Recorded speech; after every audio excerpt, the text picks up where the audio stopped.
నమస్తే న్యూస్ 24 తెలుగుకు స్వాగతం. వార్తల్లోని ముఖ్యాంశాలు ఇప్పుడు చూద్దాం. ఆంధ్రప్రదేశ్ మత్స్యకార శాఖ ఆధ్వర్యంలో ప్రధానమంత్రి మత్స్య సంపద యోజన పథకం ద్వారా మత్స్య సొసైటీ వారికి సబ్సిడీ ద్వారా చేప పిల్లలను విడుదల చేశారు. చిత్తూరు జిల్లా కుప్పం నియోజకవర్గంలో ఉన్న 8 చెరువుల్లో 54,420 చేప పిల్లలను మత్స్య సొసైటీ వారికి అందజేశారు. అనంతరం మున్సిపల్ చైర్మన్ సుధీర్ ఆధ్వర్యంలో అధికారులు మత్స్య సొసైటీ వారు కలిసి పరమసముద్రం చెరువు, బంగాళాఖాతం చెరువు ఇంకా సొసైటీకి సంబంధించిన 8 చెరువుల్లో చేప పిల్లలను వదిలారు.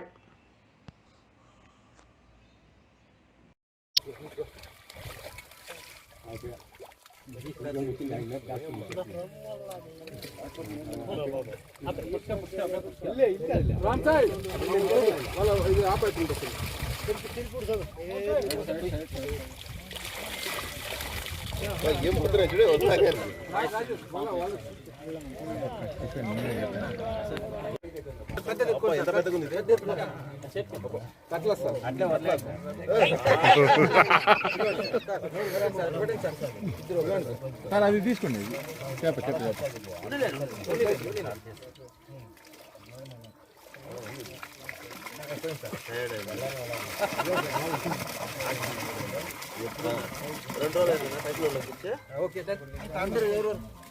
ప్రెసిడెంట్ వాళ్ళు సొసైటీ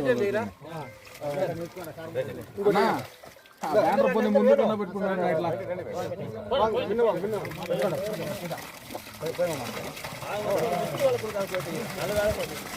ముఖ్యంగా ఈరోజు మత్స్యకారులకు చాలా మంచి రోజు అని చెప్పి నేను అనుకుంటున్నాను. ఎందుకంటే both central and state government కోఆపరేషన్తో ముఖ్యంగా మరి డిప్యూటీ డైరెక్టర్ ఆఫ్ ఈ ఫిషరీస్కి సంబంధించి రవికుమార్ సార్ గారు పలుమార్లు ఈ ప్రాంతానికి రావడము, దీనికి సంబంధించి ప్రోగ్రామ్స్ ఎగ్జిక్యూట్ చేయడము అండ్ ముఖ్యంగా మున్సిపాలిటీ పరిధిలో పరమసముద్రం చెరువులో ఈరోజు ఈ చేపలు పిల్లల్ని వదిలే కార్యక్రమం అనేది చాలా ఆహ్లాదకరంగా జరిగింది. చాలా సంతోషంగా ఉంది.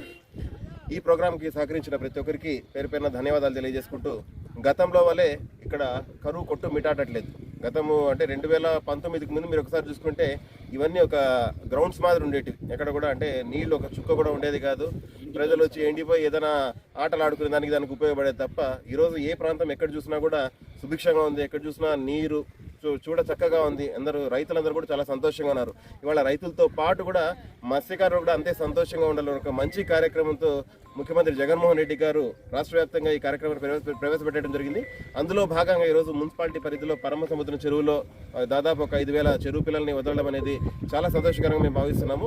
సో వీటికి తగిన విధంగా ఫీడ్ లభించి మరి ఎవరైతే దీనికి సంబంధించి వ్యాపారం చేసుకుంటారో వాళ్ళు చాలా సంతోషంగా మంచి వ్యాపారం జరగాలని, భగవంతుని అనుగ్రహాలు కూడా వాళ్ళకి చక్కగా ఉండాలని చెప్పి మనస్ఫూర్తిగా కోరుకుంటూ, మరి ముఖ్యంగా ఈ ప్రోగ్రాం సహకరించిన అధికార బృందానికి మరొకసారి అందరికీ నమస్కారాలు తెలియజేసుకుంటూ, మరి అధ్యక్షులు కూడా వచ్చినారు. ఫిషరీస్ డెమోకి సంబంధించి లోకల్గా ఉండే మత్స్యకారుల అధ్యక్షులు వారు కూడా ఈ ప్రోగ్రాంకి రావడం చాలా సంతోషంగా ఉంది. ముఖ్యంగా మా కౌన్సిలర్ గారి పరిధిలో ఈ ప్రాంతం ఏదైతే ఉందో దీనికి సంబంధించి వారు ఖచ్చితంగా వాళ్ళ పర్యవేక్షణలో ఎవరికైతే ఇబ్బంది రాకుండా వారి దగ్గరుండి చూసుకుంటారు. కాబట్టి గణపతి గారికి మరొకసారి నమస్కారాలు తెలియజేసుకుంటూ, ముఖ్యంగా రవికుమార్ గారికి మరొకసారి సభాముఖంగా ధన్యవాదాలు.